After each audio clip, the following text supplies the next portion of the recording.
Our next speaker has served as head coach at his alma mater since 1983 and just recently completed a full term as a member of the NCAA Division III Football Committee, now entering his 28th season leading the Grove City Wolverines, which I think, as I termed years ago, makes him the dean of PAC football head coaches, Chris Smith.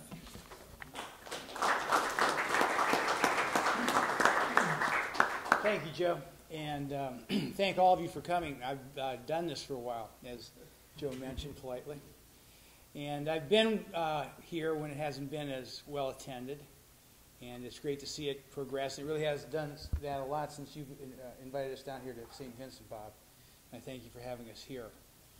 Grove City is a great place to be right now. There's a lot of excitement going on campus for many good reasons. We have about $44 million worth of project going on, which is thanks to our president and our chairman of the board, are two outstanding people. We're happy to have them. Included in that $44 million is some football work, so I'm happy about that. We have our priorities straight, as opposed to all this science and engineering stuff.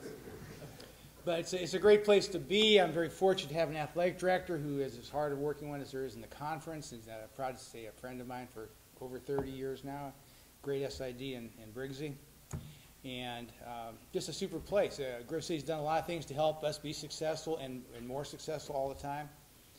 They took two of my young coaches who were part-time intern type positions we have, and they just, we pay them what we call a stipend. Stipend, I think, is Latin for not much money. And so we elevated them to faculty positions, and that ensures that we'll keep them for a long time, hopefully forever. So the college has done a lot of things to help the football program and help me. But the key to success is having support and then having personnel to function with, to operate your offense and defense. And we're very, very excited. It's one of the largest senior classes I've ever had. They're used to being successful. They expect to be successful this year. We return off of the defensive unit, which led the PAC in total defense last year. We returned 9 starters. So, I told our defense coordinator, anyone who scores a touchdown, you're fired. So we should be pretty good on defense.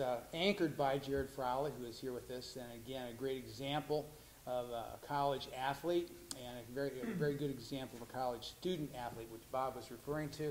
And Jared's finished his internship in finance this summer, and many of our soon-to-be seniors are in their internship year, and he's just a great example of that. And it was first team all-conference, along with Jason, who is also Jason Ferguson, one of our other first team all-conference defensive players, and 9 returning starters on defense.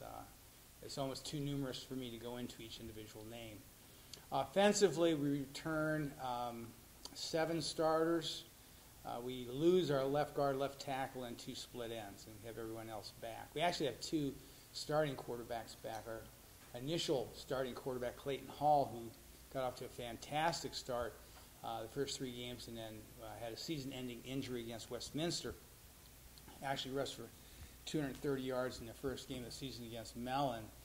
Has rehabbed and is back. A young freshman who came on and did great things for us throughout the season is also back. So that'll be a battle I will enjoy watching, and then having the difficult decision to make at the end. But we have those back. We have our leading rusher back in Blaine Miller.